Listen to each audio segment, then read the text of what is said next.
the understatement of probably the year. Trinidad has a crime problem, and if you look at enough of my content, a lot of my content seems to be surrounding and circling the crime problem of Trinidad. I mean, people speak about what they're surrounded by for the most part, and a lot of, when you think about crime and the problem of crime and how do we solve the problem of crime, a lot of that comes down, I guess, to the average person. A lot of that comes down to policing at the end of the day, and regularly you hear the Trinidad and Tobago Police Service, and they give reasons. Some may call it excuses, but they give reasons as to why doing the job that they have is a bit more difficult and the problems that they face. And I was wondering about some of this.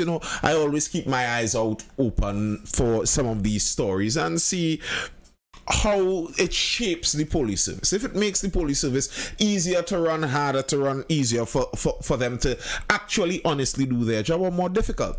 And I saw a series of articles coming out recently that I thought was very interesting in the view it gave of the police, the revelation, at least to me, and we're going to go through some of that today. If you haven't hit that like button yet, you can do that all now. If you think, this is something that you very likely will like, I mean, you could wait till the end and hit the like button all the same. Or if you don't like it, drop a comment, tell me what you think, tell people about it, share it to people, tell them go take in that kind of stuff. Word of mouth is kind of the best way, the best advertising for this kind of content. So if you're interested in that, you could get the message out there. All right, so PM defends cops 1 year extension. We hired a commissioner of police recently, a new commissioner of police, a female commissioner of police. I believe our first lady commissioner of police. And she was hired earlier this year, and within probably 2 months of her hiring, she was scheduled to be retired. She was supposed to be retired from the police service, and they extended her retirement, and the opposition raised some questions about that. The Prime Minister said government fully supports the 1 year extension of the term of office Commissioner of Police Earl Harewood Christopher. He made this statement in the House of Representatives on Wednesday. In a media release on May 9th, the National Security Minister said the Cabinet agreed to extend the leadership term of the top cop on May 4th. Section 75 of the Police Service Act dictates that a first division officer must retire at 60, but may, on the approval of the President, be granted 3 1-year extensions. So not 3 years extension, but 3 1-year extensions. All of those 3 years, you need to go back and look at the President and not request. I believe if you're the commissioner, you may not necessarily be requesting that extension, but whoever is in charge of that needs to okay your extension. And that's an interesting part that we'll get back to that just now. Harewood Christopher turned 60 on May 15th. you see when you're in public positions, if she was one of those ladies that really is self-conscious about everyone knowing her age, well, everyone knows your age and your birthday in those public offices. She's not obligated to be given further extensions by law, and if Cabinet chooses, she can be removed from office at the end of the year. The contract for a police commissioner is usually 3 years. Rowley claimed the UNC seems to have a problem with the appointment of a substantive commissioner. This government does not subscribe to the fact that a temporary acting position is the best leadership for the police service, and he was throwing that to the UNC because the UNC, was it for their entire term or a substantial piece of their term, they had an acting commissioner acting year in, year out. He was just acting there. And you could understand why you would not want that. You see, as an acting commissioner, you need to return to the Cabinet for them to renew your acting position. So in a way, you are beholden to that Cabinet. So you could say that an acting commissioner may not, by fault of just the situation the employment is in, an acting commissioner may not be the most independent of commissioners because they are not substantive. If you're substantive, if you're applied there, you have if you are put into that position, you have a 3-year contract. You can make changes because it's difficult for the government to get rid of you. It's not something they could just easily do. Well, even though the last commissioner may beg to differ, but it's not something that they could easily do. It's supposed to be something that, it's a bit more independent. But if you're acting, the government could tamper a bit with that. However, as Dr. Rowley is saying there, that basically they don't want that acting commissioner. They want a substantive commissioner because, you know, they want them to be secure in their job, I would suppose.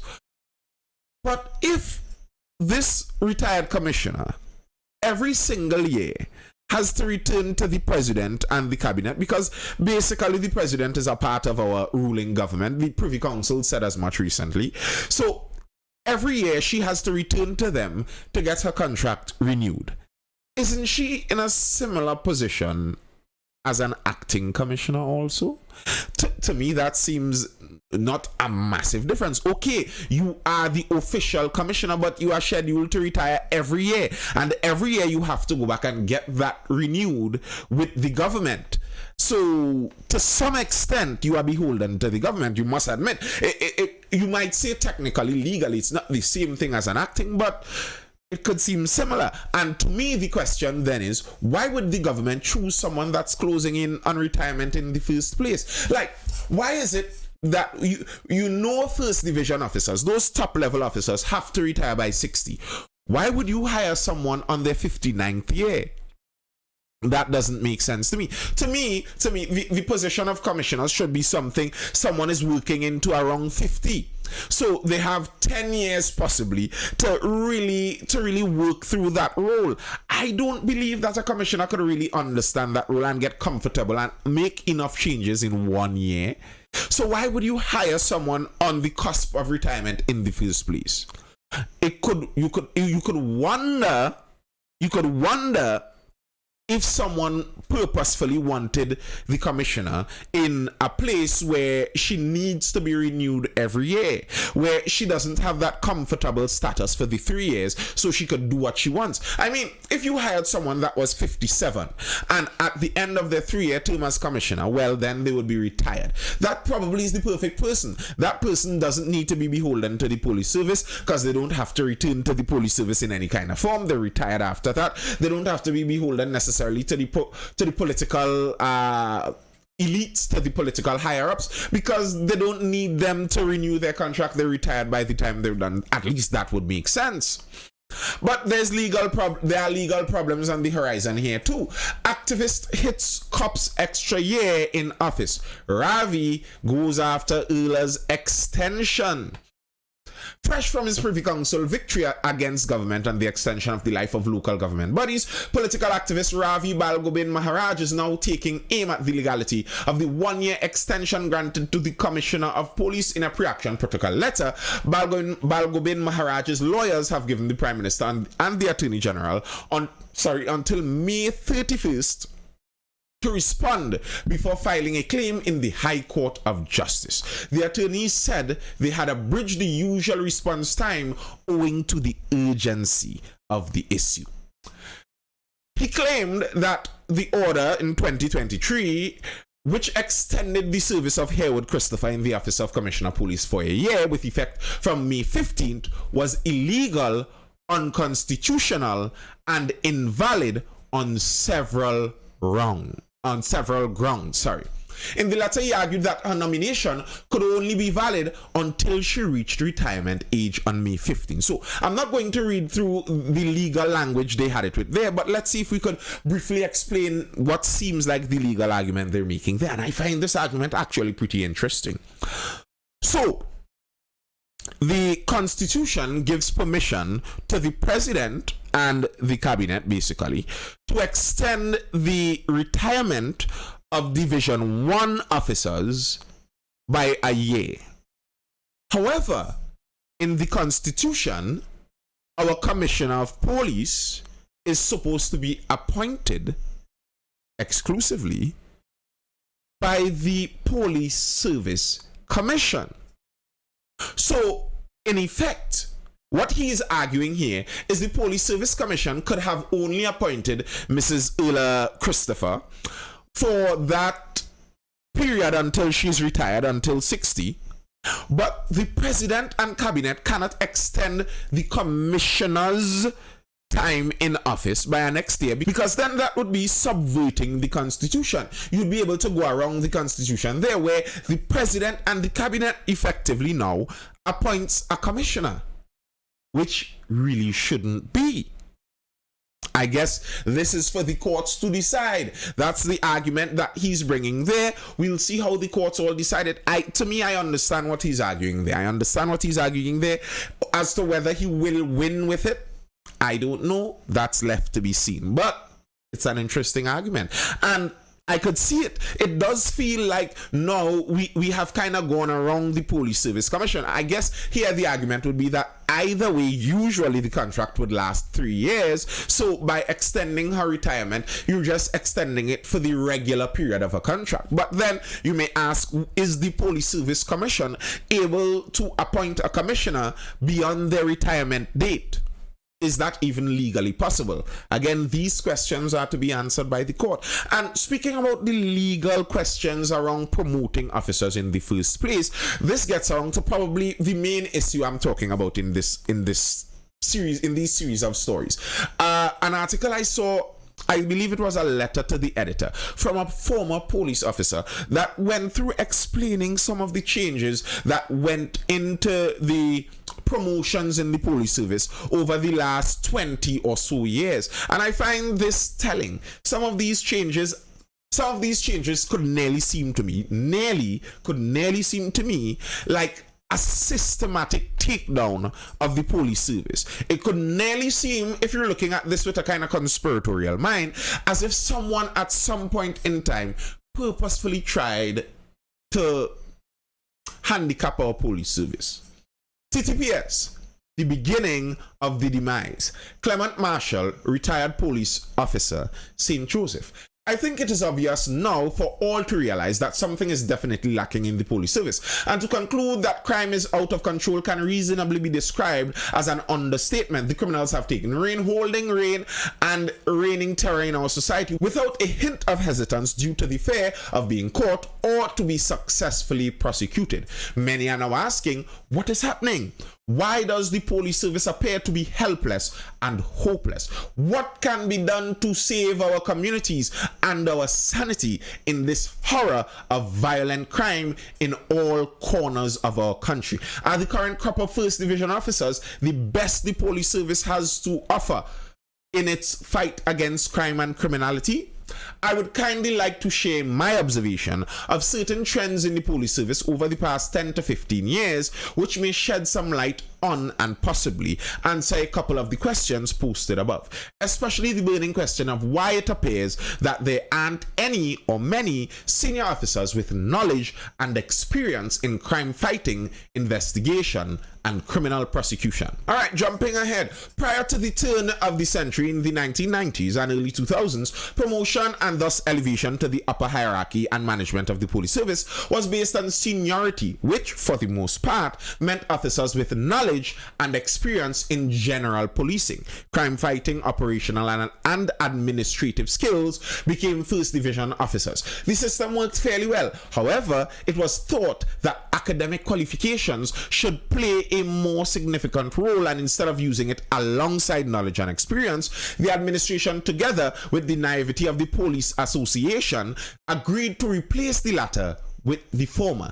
This dramatic change in criteria for promotion began to unfold around 2005 when the administration decided to adopt a point system that weighed heavily in favor of academic qualification, virtually eliminating knowledge and experience as criteria to be considered. This did not go down well with the majority of the dedicated, hardworking officers who foresaw they would be disadvantaged by this new policy, and the resulting court challenges that proceeded are evidence of this. So, in 2005, they made a change that basically did away with experience and knowledge as the primary factor and replaced it with academic qualifications. Okay, so no longer the people at the top of the police service would be the most experienced, knowledgeable people in policing. No, it would be the most academically qualified police officers.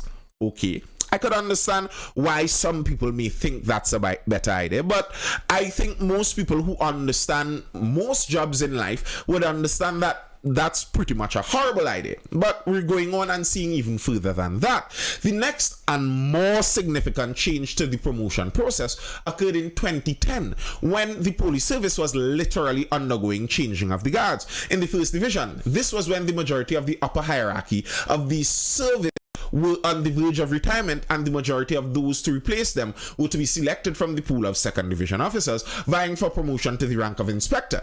The rank which actually is the juncture where an officer either has to retire as a second division officer or be promoted to the first division to be part of upper management and future policy making. All right.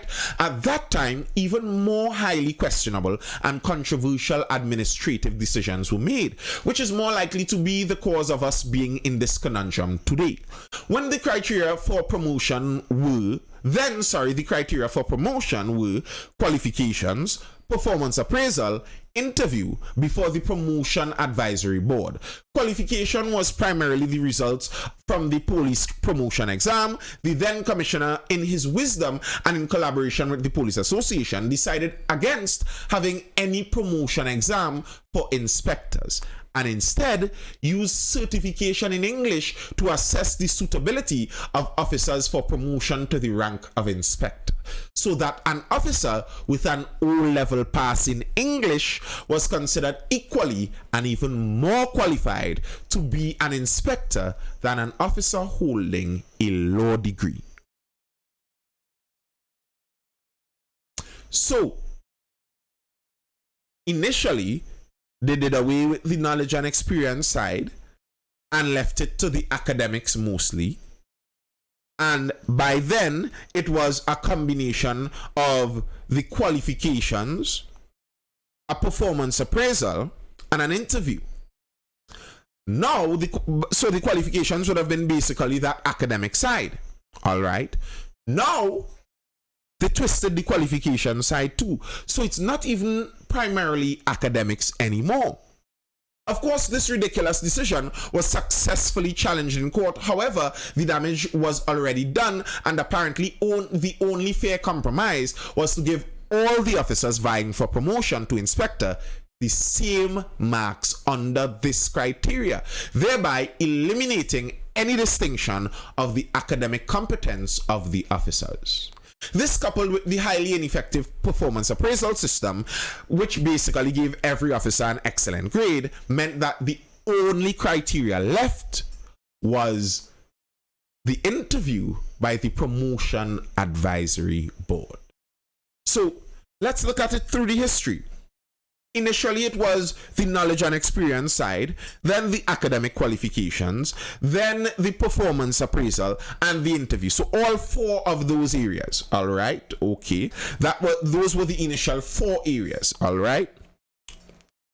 Now, they removed mostly that knowledge and experience side, so it's mostly on the academics, but you still have your performance appraisal and your interview. Now, the thing with the performance appraisal is, because of the batch problem, I speak about this regularly in the police in Trinidad and Tobago.